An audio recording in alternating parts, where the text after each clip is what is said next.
एक गांव में एक गरीब किसान था। एक दिन किसान अपने खेत की खुदाई कर रहा था। उसी दौरान उसे खेत से एक चमकीला पत्थर मिला।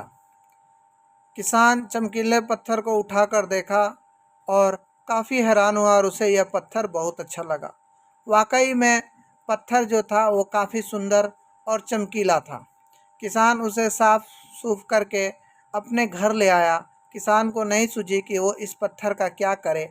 तब जाकर उसने अपने गधे के गले में उस पत्थर को पहना दिया, क्योंकि उसे अपने गधे से बहुत ज़्यादा प्यार था। एक दिन गधे के साथ वो सेठ के दुकान पर गया तो सेठ ने पूछा कि गधे के गले में ये क्या है। तो किसान ने कहा कि ये मुझे खेत में मिला और ये काफ़ी सुंदर है। तो सेठ ने कहा कि मैं इसे अपने दुकान पे रखना चाहता हूँ, तुम इसे कितने में बेचोगे। तो किसान ने कहा आप मुझे 50 रुपये दे देना। सेठ 50 रुपये में खरीद कर वो पत्थर अपनी दुकान के तराजू में लगा देता है। तराजू की शोभा बढ़ जाती है, क्योंकि वो पत्थर वाकई में बहुत खूबसूरत था। जो भी लोग आते सेठ जी से पूछते कि भैया सेठ जी ये क्या है और काफ़ी सुंदर है। इस बात का हल्ला हो गया पूरे शहर में, और उस गांव का जौहरी एक दिन उस पत्थर को देखने आया। उसे पता चल गया कि ये बहुमूल्य हीरा है। उसने सेठ से कहा कि तुम मुझे ये पत्थर दे दो, कितने में दोगे। सेठ ने कहा मैंने इसे 50 रुपये में ख़रीदा है, चूँकि ये मुझे बहुत प्यारा है, मैं इसे 100 रुपये में दूंगा। जौहरी ने सोचा कि कुछ और कम करा लिया जाए। उसने कहा मैं 80 रुपये दूंगा, लेना है तो बोलो। सेठ ने कहा लेना है तो 100 रुपये लूँगा, नहीं तो चलता बनो। सेठ से जौहरी बोला ठीक है मैं कल आऊँगा। तभी उस रास्ते से एक दूसरे गांव का जौहरी जा रहा था। वो उसकी गाड़ी वहाँ ख़राब हो गई। वो सेठ के दुकान पर आया और सेठ के पास तराजू में लगे हीरो को देखते तुरंत पहचान गया। उसने कहा कि मुझे ये खरीदना है। सेठ ने कहा तुम अगर इसे खरीदना चाहो तो 100 रुपये लगेंगे।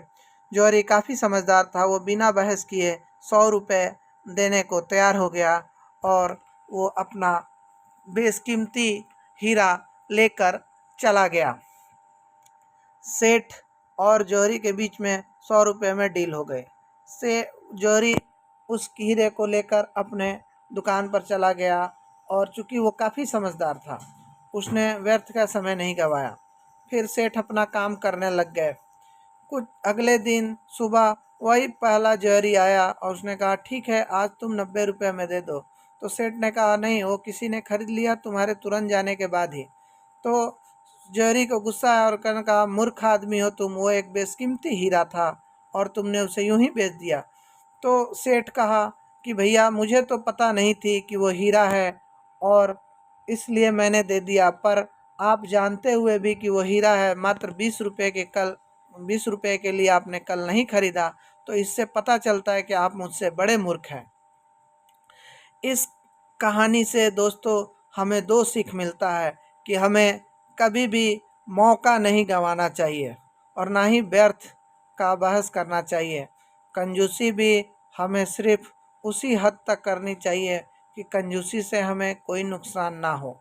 इसलिए इस तरह के स्टोरी को सुनने के लिए और जानकारी इकट्ठा करने के लिए, एक दूसरे को मोटिवेट करने के लिए हमारे चैनल को सब्सक्राइब करें, शेयर करें और कमेंट करें, ताकि मुझे मोटिवेशन मिल सके। बहुत बहुत धन्यवाद।